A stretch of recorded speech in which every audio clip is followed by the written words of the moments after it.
Hi friends, ಇದು ನೋಡಿ ನಮ್ಮನೆಯ ಕುದುರೆ ಬಾಲದ ನಾಯಿ. ಚೆನ್ನಾಗಿದೆಯಲ್ಲ? ಬಾಲ ತುಂಬ ಚೆನ್ನಾಗಿದೆ, ತುಂಬ ಫ್ರೆಂಡ್ಲಿಯಾಗಿರುತ್ತೆ. ಅದ್ರ ಬಾಲ ಕೂದಲು ತುಂಬ ಒಳ್ಳೆ ಕುದುರೆ ಬಾಲದಲ್ಲಿ ಹೇಗಿರುತ್ತೆ ಆ ಥರ ಕೂದಲಿದೆ, ತುಂಬ ಚೆನ್ನಾಗಿದೆ. ಅದು ಯಾರನ್ನು ಕಾಯ್ತಾ ಇದೆ ಅಂತ ಅಂದ್ಕೊಂಡ್ರೆ ಅದು ನನ್ನ ಮಗ ಆ ಕಡೆ ಹೋಗಿದ್ದಾನೆ ಅಂತ ಕಾಯ್ತಾ ಇದೆ. ಅವ್ನು ಬರೋದನ್ನೇ ಕಾಯ್ತಾ ಇದೆ. ಮತ್ತು ಅವನೆಲ್ಲೋ ಆ ಕಡೆ ಆಟ ಆಡೋಕ್ಕೆ ಹೋಗಿದ್ದಾನೆ. ಅವನು ಬರೋವರೆಗೂ ಹಾಗೆ ನಿಂತ್ಕೊಂಡು ವೆಯ್ಟ್ ಮಾಡ್ತಾ ಇರುತ್ತೆ. ಅಲ್ಲಿವರೆಗೂ ಯಾರು ಮಾತಾಡಿದ್ರೂ ಅದು ಕೇಳಿಸಲ್ಲ. ನನ್ನ ಮಗ ಬರಬೇಕು, ಅದು ಅವನ್ನ ಮಾತಾಡಿಸ್ಬೇಕು, ಅಷ್ಟೇ ಅದ್ರ ಉದ್ದೇಶ.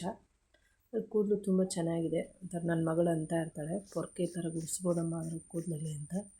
ಹಾಗೆ ಇದೆ, ತುಂಬ ಚೆನ್ನಾಗಿ ಸಾಕಿದ್ದಾರೆ ನಮ್ಮಮ್ಮ ಊರಿಗೆ ಹೋಗೋಕ್ಕೆ ನಮ್ಮ ಬೆಂಗಳೂರಿಗೆ ಅಡಿಕೆ ಕೊಟ್ಟು ಕಳ್ಸೋಕ್ಕೋಸ್ಕರ ಆರಿಸ್ತಾ ಇದ್ದಾರೆ. ಯಾವಾಗಲೂ ಊರಿಗೆ ಹೋಗುವಾಗ, ಬೆಂಗಳೂರು ಹೋಗುವಾಗ ನಾವು ತೀರ್ಥಹಳ್ಳಿ ಅಡಿಕೆನೇ ತೊಗೊಂಡೋಗೋದು. ಅಲ್ಲಿ ದಿನ ಎಲ್ಲ ಅಡಿಕೆ ಹಾಕ್ತೀವಿ. ಕಂಟಿನ್ಯೂ ಅಂದರೆ ನೈಟ್ ಅಷ್ಟೇ ಎಲ್ಲ ಅಡಿಕೆ ಹಾಕೋ ಅಭ್ಯಾಸ ಇದೆ ನಮಗೂ, ತುಂಬ ಇಷ್ಟ ನಮಗೆ. ಅದಕ್ಕೋಸ್ಕರ ನಮ್ಮಮ್ಮ ಅಡಿಕೆ ಆರಿಸ್ತಾಯಿದೆ. ಇವತ್ತು ನಮ್ಮ ಮನೇಲಿ ಚಿಕನ್ನು, ಕಡುಬು, ಸಾಂಬಾರು.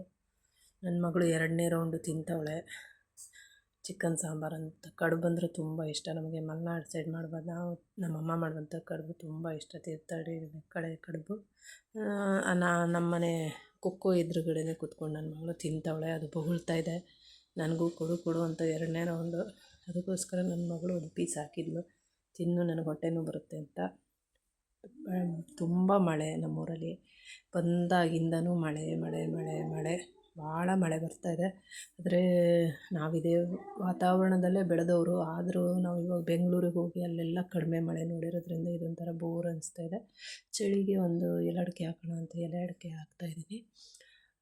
ಮಳೆ ತುಂಬ ಅಲ್ಲ ನಮ್ಮೂರಲ್ಲೆಲ್ಲ, ಮಳೆ ಬಿತ್ತು ಅಂದರೆ ಎಲೆ ಅಡಿಕೆ ಹಾಕೋಕ್ಕೆ ಶುರು ಮಾಡ್ತಾರೆ ಜಾಸ್ತಿ. ಹಾಗೆ ನಾನು ಒಂದು ಎಲೆ ಅಡಿಕೆ ಹಾಕ್ಕೊಂಡೆ. ನನ್ನ ಮಕ್ಕಳು ಇಬ್ಬರೂ ಹೊರಗಡೆನೇ ಇದ್ದಾರೆ, ಓಡಾಡ್ಕೊಂಡಿದ್ದಾರೆ, ಮಳೆಯಲ್ಲೇ ಓಡಾಡ್ತಾ ಇದ್ದಾರೆ. ಛತ್ರಿ ಇಟ್ಕೊಳ್ಳೋದು, ಓಡಾಡೋದು. ಆಲ್ರೆಡಿ 2 ಸರಿ 3 ಸರಿ ಜಾರು ಬಂಡೆ ಥರ ಬಿದ್ದು ಎದ್ದು ಬಂದಾಗಿದೆ. ನನ್ನ ಮಗಳು ನೋಡಿ ಡ್ರೆಸ್ ಬಿಚ್ಚಿಟ್ಟಿದ್ದಾಳೆ. ಜಾರು ಬಿದ್ದು ಡ್ರೆಸ್ ತೆಗೆದು ಅದನ್ನೇ ನೇತಾಕಿಟ್ಟಿದ್ದಾಳೆ. ಅದು ಒಂದು ಡ್ರೆಸ್ ಆದಮೇಲೆ ಒಂದು ಡ್ರೆಸ್ ತೆಗಿತಾನೆ ಇರೋದು. ಮಳೇಲಿ ಬೇರೆ ಬಟ್ಟೆ ಒಣಗ್ತಾ ಇಲ್ಲ.